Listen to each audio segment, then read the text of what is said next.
Selles audioartiklis keskendun täna 3 teemale. Esiteks räägin sellest, miks on hea teenindus, ettevõtte parim turundus. Räägin ka sellest, miks on teenindusäris töötava juhi number 1 ülesanne, inimeste värbamine. Ja 3. räägin partnerluse olulisusest, ehk miks on tähtis teha rohkem, kui klient seda ootab. Head kuulamist!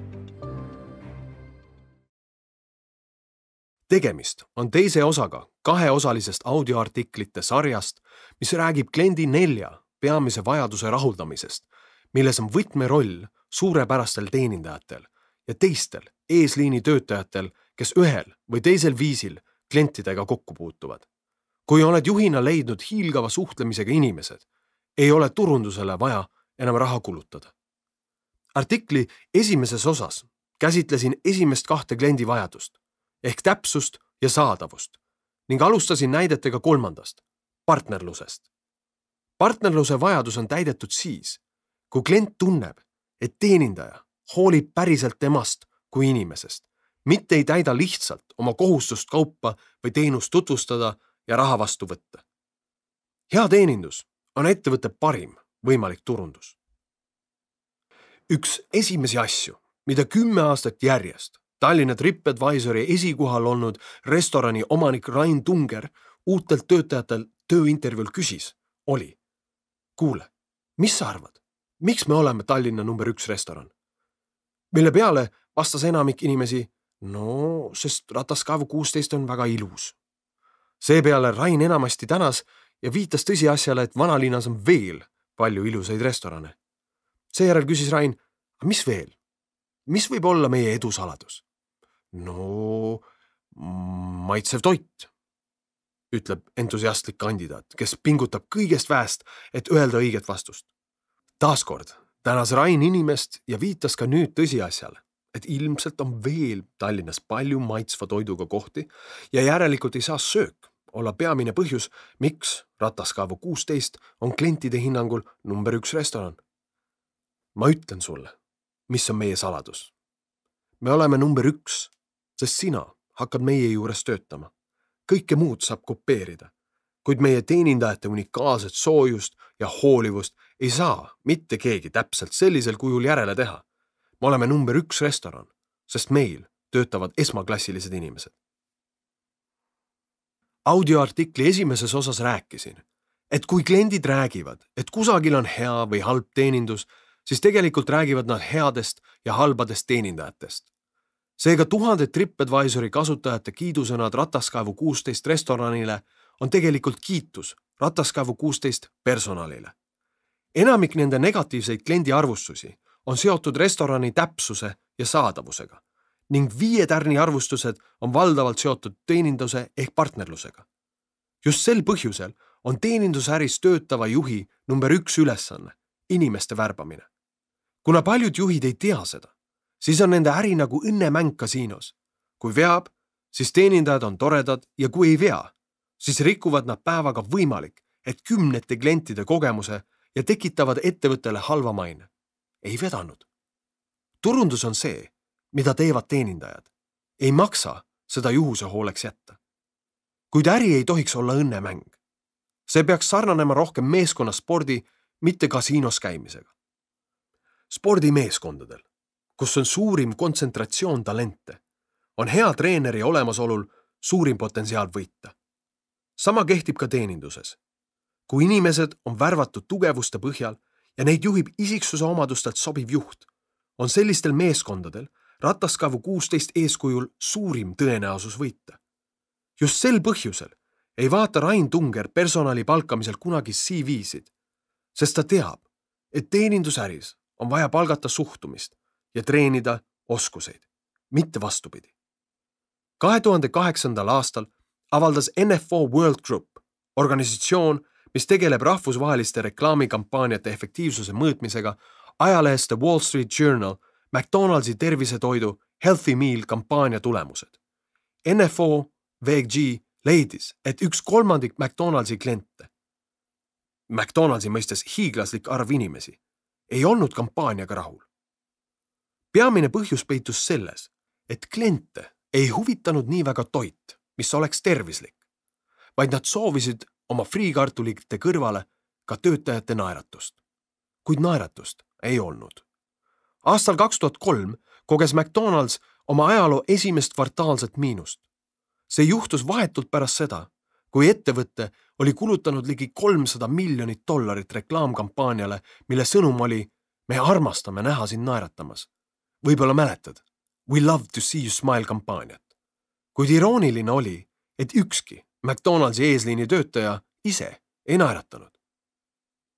Kui kusagil on siiralt naeratav teenindaja, siis tähelepanelikult jälgides on näha, et ka kliendid selles kohas naeratavad rohkem.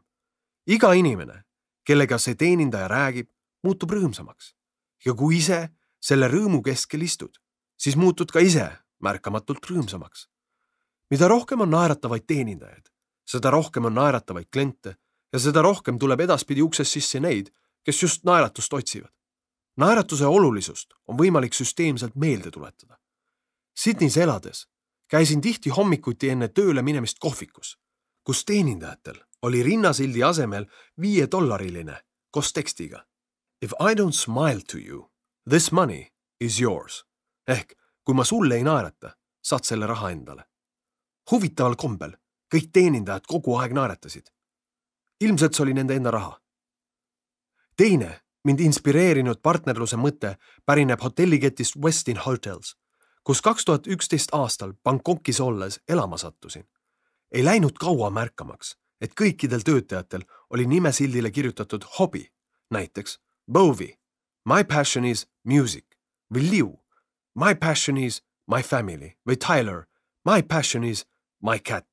Iga teenindusettevõtte soovib, et külastajad tunneksid end teenindajatega koos olles hästi ja mugavalt ning et klientidel oleks personaliga lihtne vestlust alustada.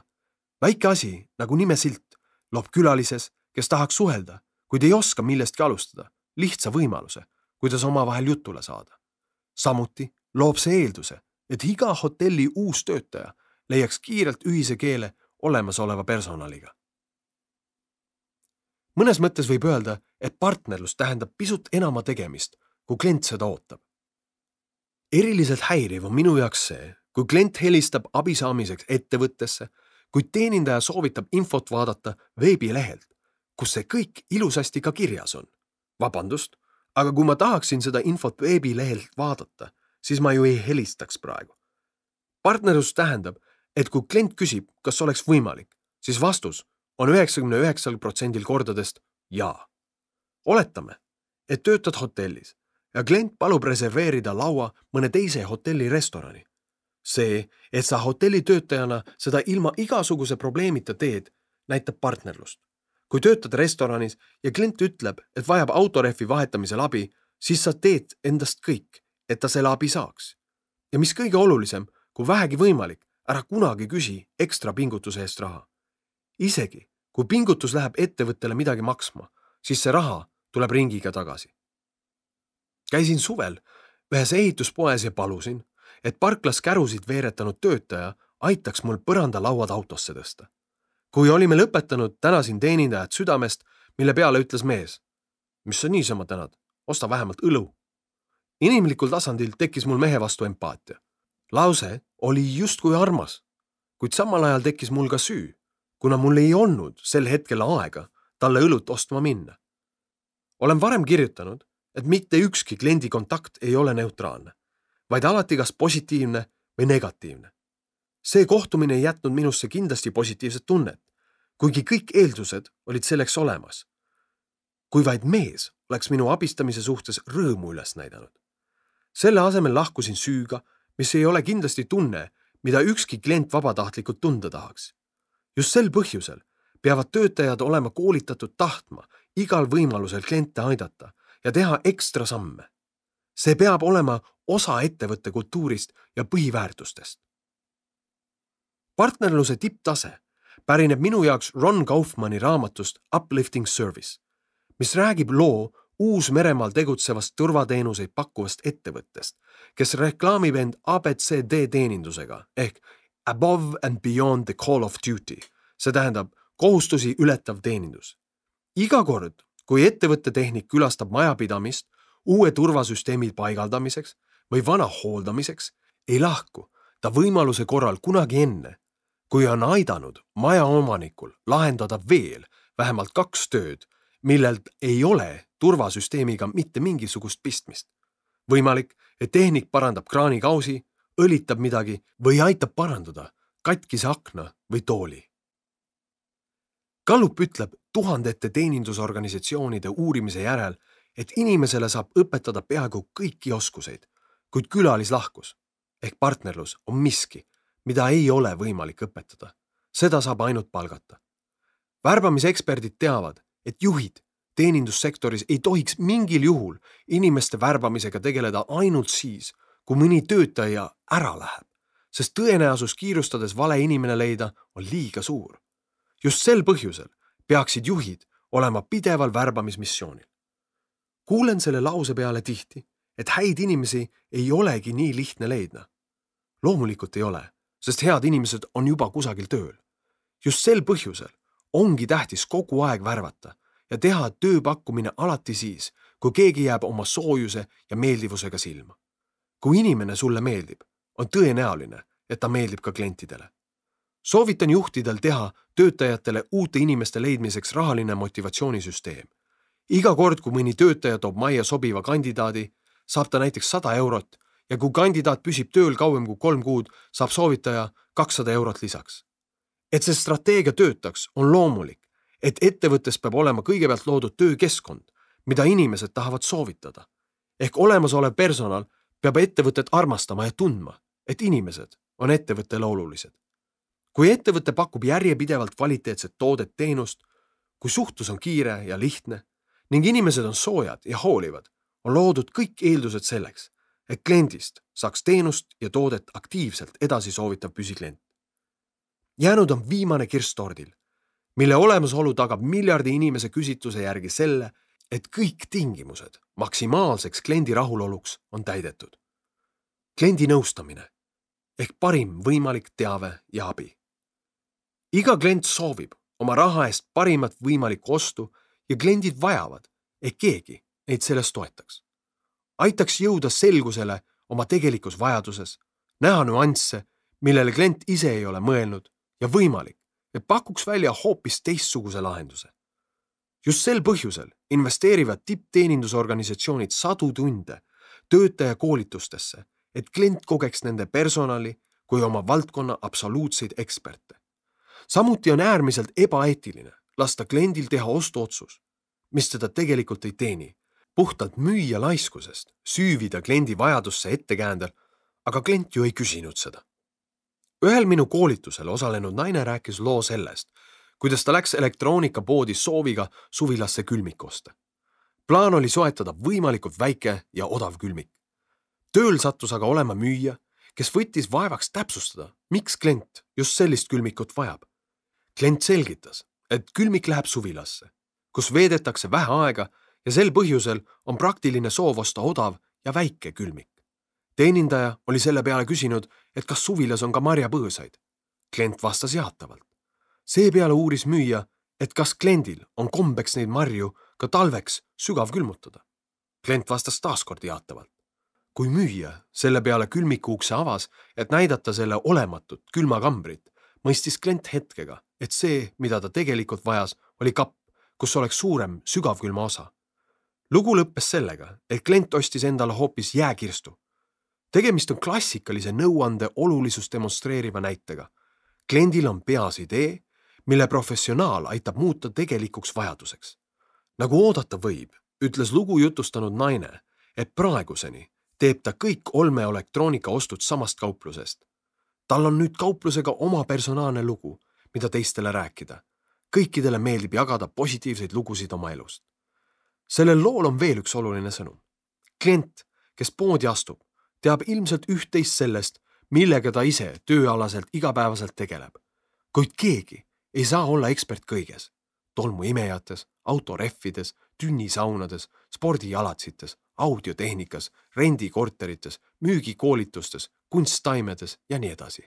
Just sel põhjusel on igal müüjal moraalne kohustus klienti ostuotsuste juures nõustada ja selleks, et seda teha, peab müüja olema ekspert selles, mida ta müüb. Minu meelest on eriliselt häiriv, kui kliendi teenindaja teab toote või teenuse omadustest vähem kui mina kliendina ise. Külastasin ühe kaubanduskeskuse elektroonikaosakonda. Inimesena, kes vaimustub kergesti tehnoloogilistest vidinatest, jäid mulle silma pardel, elektrooniline hambari ja Philipsi lillevaas. Suures õhinas olin valmis nad kõik ära ostma. Kutsusin müügikonsultandi ja palusin, et ta räägiks mulle igast tootest täpsemalt. Konsultant võttis kapist karbi ja hakkas veerima, mis karbi peale kirjutatud. Seda aga ei saa pidada nõuandmiseks. Mõne aja pärast mu kannatus katkes ja palusin, et ta mind üksi jätaks. Avasin Amazoni lehe ja tegin, mida müügimees oleks pidanud enne klientidega kohtumist ise tegema. Lugesin, mida kasutajad iga mulle silma jäänud asja kohta kirjutanud olid, vaatasin võrdluseid teiste toodetega ja jõudsin järeldusele, et mitte ühtegi asja ei oleks tark osta, sest kõikidele eksisteeris parem alternatiiv, mida parajasti selles poes ei pakutud. Minust sai 10 minutiga suurem ekspert kui poemüüja. Just sel põhjusel ongi koolitus nii tähtis. Inimesed peavad teadma, mida nad müüvad. Vastasel juhul ei ole nende olemasolul kliendi jaoks mingisugust mõtet ja väärtust. Ajakiri Training Magazine reastas 125 organisatsiooni, mis investeerivad kõige enam oma personali arengusse ja leidis, et keskmine koolitustele kulutatav summa oli 6% palgafondist. Toetudes ajakirja Fortune avaldatud infole, siis keskmiselt investeerivad ettevõtted, mis on valitud 100 parima tööandja hulka täiskohaga töötaja koolitusse 73 tundi aastas ja töövõtulepinguga töötaja arengusse 58 tundi aastas. Näiteks The Cheesecake Factory, mis oli 2016. aastal ainus restoranisektori ettevõte, mis teenis välja positsiooni Fortune 100 parima tööandja nimistus, investeerib aastas keskmiselt $2000 iga töötaja koolitusse.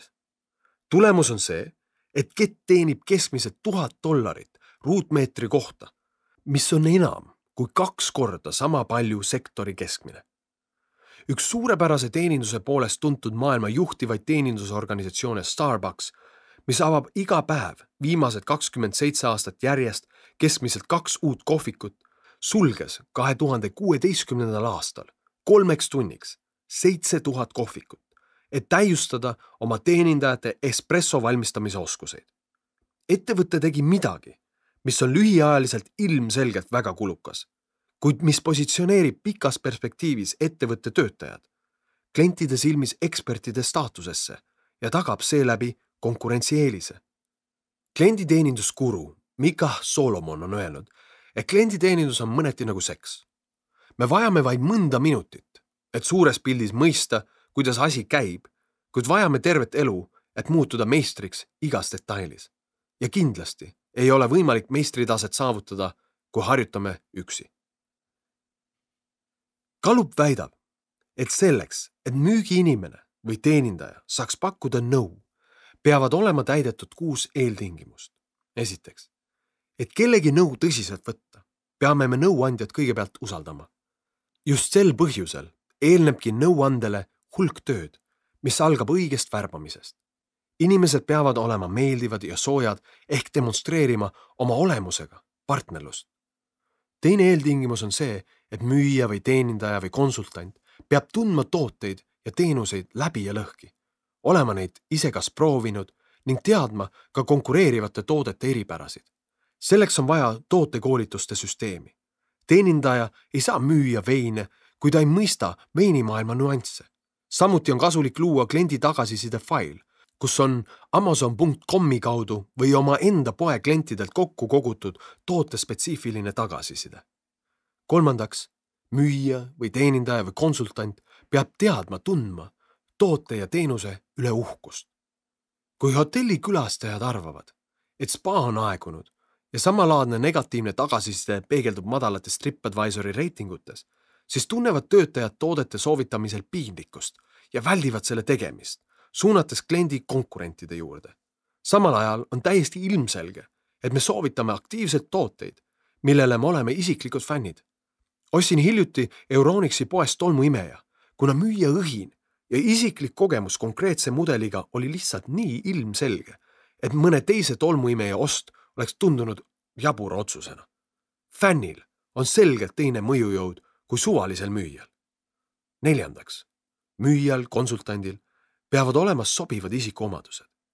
Gallupi uuringud näitavad, et kuigi partnerlus ja nõu on kõige suurema püsiklientuuri ja kliendi soovituste tekitajad, siis kumbagi neist ei ole võimalik fundamentaalselt tasemel õpetada.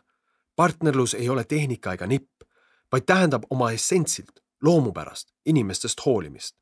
Sama puudutab ka nõuannete andmist. Ka nõuandmine ei ole õpitav tehnika, vaid tähendab, et mõnel inimesel on asjade suhtes konkreetne oma arvamus ja vajadus seda arvamust igal juhul väljendada. Mõni aga annab nõu ainult siis, kui seda küsitakse. Mõnel pole üldse oma arvamust. Nii-öelda teenindajad, kelle jaoks kõik on restoranis maitsev. Seetõttu on teenindava personali värbamisel oluline palgata inimesi, kes annavad nõu ilma küsimata. 5. eeltingimus nõustamisel on see, et müüja või teenindaja või konsultant peab teadma, et nõu andmine on üldse oluline. Võimalik, et inimesel on olemas vajalikud isikuomadused ja toote tundmine, kuid teda piirab uskumus, et kliendid teavad ise, mis on oluline, või et soovituste andmine on peale tükkiv, või segab teda arusaam, et kuna ta on noor, siis tema arvamus ei ole vanemate inimeste jaoks aktsepteeritav. Võimalik, et ta pole varem oma soovituste eest head tagasisidet saanud. Võimalik, et tema arvamust on naeruvääristatud või maha tehtud. Kõiki neid ebaõnnestumisi on võimalik toetada sisekoolitusega ja eelkõige aitab nende murdmisele kaasa kultuur, milles kliendi nõustamine on defineeritud kui üks töö tegemise nurgakivisid. Ja viimaseks, nõuandlikkus peab olema väärtustatud. Töötajaid, kes on nõu andvad, tuleb tunnustada ja premeerida. Selleks saab kasutada nii rahalisi kui ka mitterahalisi viise. Üks võimalusi on panna see küsimus testkülastaja ankeeti sisse. Teiseks on nõu andmine otseselt seotud ka lisamüügiga, mille tegemist on samuti võimalik jälgida, kasutades testkülastajat või lugedes kokku keskmine tšekil olev müüdud ühikute hulk. Ehk 4 asja. Täpsus, saadavus, partnerlus ja nõu. Just selles järjekorras. Kui ettevõte suudab kõik need 4 vajadust täita, on loodud täielik eeldus selleks, et klient tuleks tagasi ja soovitaks edasi. Näiteks, kui Gallup on uurinud erahaigla patsientide ootuseid, kust joonistub välja 4 selget vajastust. Esiteks, klient ei taha oodata kauem kui 15 minutit, ehk saadavus. Teiseks, klient tahab, et keegi oleks temaga sõbralik. See ei pea olema arst, see võib olla ka õde, ehk siis partnerlus, ehk siis hoolivus. Kolmandaks, klient tahab, et arst selgitaks talle lihtsalt ja arusaadavalt, mis on tema probleem, kasutamata selleks keerulist meditsiinilist terminoloogiat. Taaskord, see on partnerlus või hoolivus. Ja 4. klient tahab saada arstilt väga konkreetseid soovitusi, mida ta saab kodus iseenda heaks ära teha, ehk siis nõuanne. Haigla juhtkond võib ju arvata, et kliendid tahavad ootesaali, suuremaid telereid ja rohkem taimi, kuid tegelikult peitub kliendi rahulolu nende 4 vajaduse järjepidevas rahuldamises. Kui arst kasutab liialt tehnilist terminoloogiat või ootejärjekord on pikem kui 15 minutit, siis ei ole vahet, kas ootesaalis on teler või mitte. Püsiklienti ei saa inimesest ikkagi. Ükskõik, millist strateegiat ettevõte viljelema hakkab, olgu see seotud töö täpsuse, saadavuse, partnerluse või nõuannetega, siis küsimus, millest alustada on üks. Kui heaks me tahame saada? Kõige edukamatel ettevõtetel on selleks alati ainult üks vastus. Oma valdkonna absoluutselt parimaks. Vaja on teha seetõttu audit, et mõista, kus ettevõte täna on. Selleks peab küsima töötajate, partnerite ja klientide võimalikult objektiivset tagasisidet ning saama vastused mitmele küsimusele. Kuidas on lood meie täpsusega? Mida saaksime selle juures kohe parandada? Mis on puudu saadavusest? Mis on esimene tegevus, et puudujääk kõrvaldada? Kas võib juhtuda, et oleme värvanud inimesi, kes ei sobi isiksuse omadustelt partnerlust pakkuma? Milline on meie sisekliendi rahulolu? Kuidas seda mõõta? Kas oleme kindlad, et meie tublimad töötajad ei plaani salaja lahkuda, sest tunnevad, et nende enda vajadused on täitmata? Kas oleme sõnastanud ettevõtte kultuuri ja loonud parima võimaliku töökeskkonna? Millised on meie omavahelised suhted? Kas võib olla, et meie omavaheline läbisaamine mõjutab seda, kuidas kliendid meid näevad? Kas meie juhid teavad piisavalt oma alluvate isiklikust elust, et osata ennetada potentsiaalseid probleeme nii kolleegide kui ka klientidega? Kas meil on olemas süsteem ja kultuur, mis tunnustab ja toetab inimesi hea teeninduse pakkumise eest või premeerime ainult müüki? Kas me üldse tunnustame ja premeerime oma inimesi? Kas me arendame oma inimesi ja oleme iga eesliini töötaja varustanud suhtumise ja tööriistadega, mida tipptasemel teenindaja vajab? Kas meie tippjuhtkond ja keskastme juhid astuvad ühte sammu? Kas me teame, mis teeb meid eriliseks ja mis on meie unikaalne kliendi lubadus? Kas meie teenindajad saavad sellest samamoodi aru? Kas iga meeskonnaliige teab, kuidas tema töö mõjutab teisi ja on seotud lõppkliendiga? Kas klienditeenindaja näeb end osana ettevõtte turundusest? Ja viimasena, kuid väga olulisena, kas tagatuba näeb end klienditeenindajana? Imestan vahel, kui vähe pööratakse tähelepanu kõige elementaarsematele aspektidele teeninduskvaliteedi tõstmisel. Väga harva näeb teenindusettevõtet, kes investeerib sellesse, et nende töötajad õpiksid oma konkurentidelt. Kui palju restorane viib oma personali regulaarselt sööma kohtadesse, mis on TripAdvisori tipus, et õppida nende teenindusest? Ma tean vaid 2 ja nad on mõlemad TripAdvisori tipus. Olen tööalaselt kokku puutunud enam kui 15 Eesti majutusasutusega ja enamik nende juhtkondi ei ole kasutanud niivõrd lihtsat ja soodsat, kuid ülivõimsat töötaja motiveerimisvahendit nagu personali majutamist kas või 1 ööks oma hotellis koos hommikusöögi ja spa-külastusega. Selle eesmärk on anda töötajale võimalus kogeda hotelli ka kliendi silmade läbi, vaadata iga detaili, märkida üles kõik, mis meeldib, kõik, mis on puudu, teha omapoolseid soovitusi ja kogeda, mida külaline võib kogeda, et olla külaliste suhtes empaatilisem, võrdsem ja võimekam pakkuma ootuspärast nõu ja partnerlust.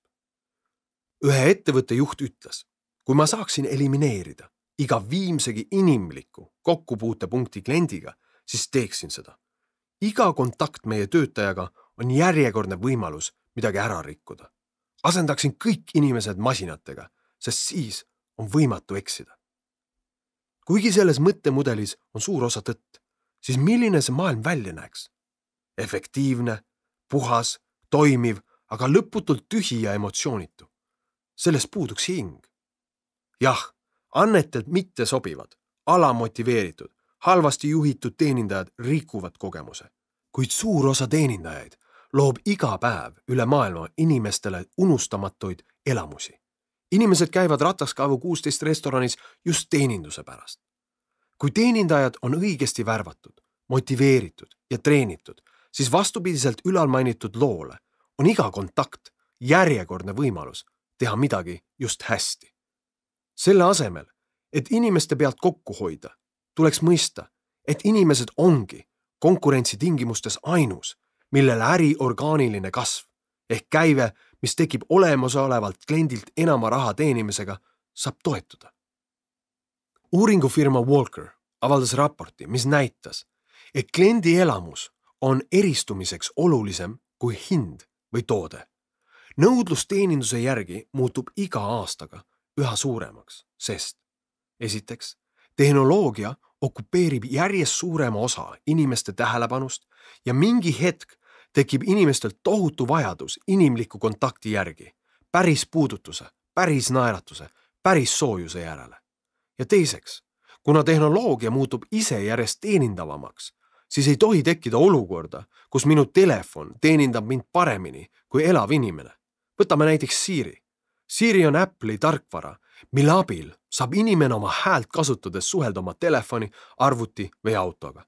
Siri suudab vastata küsimustele, anda soovitusi ja täita erinevaid käskluseid ühilduvates programmides. Siri on alati viisakas, vahel juba ka humoorikas. Õige varsti okupeerib ta järjest rohkem kasutaja maailma. Ta suhtleb minuga, teeb soovitusi, tervitab, rõõmustab, õnnitleb.